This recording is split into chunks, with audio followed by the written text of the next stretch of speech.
નમસ્કાર વિદ્યાર્થી મિત્રો, આજે આપણે ગાય વિશે કેટલાક અંગ્રેજી અને ગુજરાતી વાક્યોનો અભ્યાસ કરીશું, જેને આધારે તમે ગાય વિશે અંગ્રેજીમાં અને ગુજરાતીમાં નિબંધ પણ લખી શકો છો. તો જોઈએ આપણે. The cow is a pet animal. ગાય એ પાલતુ પ્રાણી છે. It has 4 legs. તેને 4 પગ હોય છે. It has 2 eyes. તેને 2 આંખો હોય છે. It has 2 ears. તેને 2 કાન હોય છે. It has 2 horns. તેને 2 શિંગડા હોય છે. It has 1 nose. તેને 1 નાક હોય છે. It has a long tail. તેને લાંબી પૂંછડી હોય છે. It has a huge body. તે વિશાળ શરીર ધરાવે છે. It is found in black, white and brown colours. તે કાળા, સફેદ અને ભૂરા રંગમાં જોવા મળે છે. A baby cow is called a calf. ગાયના બચ્ચાને વાછરડું કહેવાય છે. It eats green grass and vegetables. તે લીલું ઘાસ અને શાકભાજી ખાય છે. It is a very useful animal. તે ખૂબ જ ઉપયોગી પ્રાણી છે.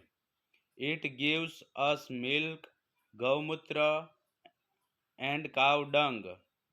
તે આપણને દૂધ, ગૌમૂત્ર અને ગાયનું છાણ આપે છે. Its milk is good for health. તેનું દૂધ સ્વાસ્થ્ય માટે સારું છે. From its milk we make curd, butter, cheese, ghee and sweets. તેના દૂધમાંથી આપણે દહીં, માખણ, ચીઝ, ઘી અને મીઠાઈઓ બનાવીએ છીએ. The cow dung is very useful and has antibacterial qualities. ગાયનું છાણ ખૂબ જ ઉપયોગી છે અને તેમાં બેક્ટેરિયા વિરોધી ગુણો છે.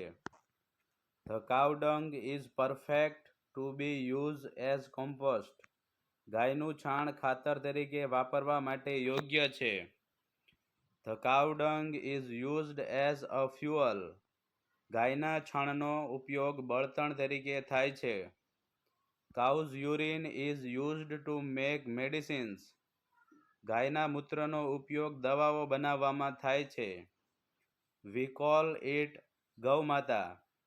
આપણે તેને ગૌમાતા કહીએ છીએ. The Hindus worship it as Gaumata. હિન્દુઓ તેને ગૌમાતા તરીકે પૂજે છે.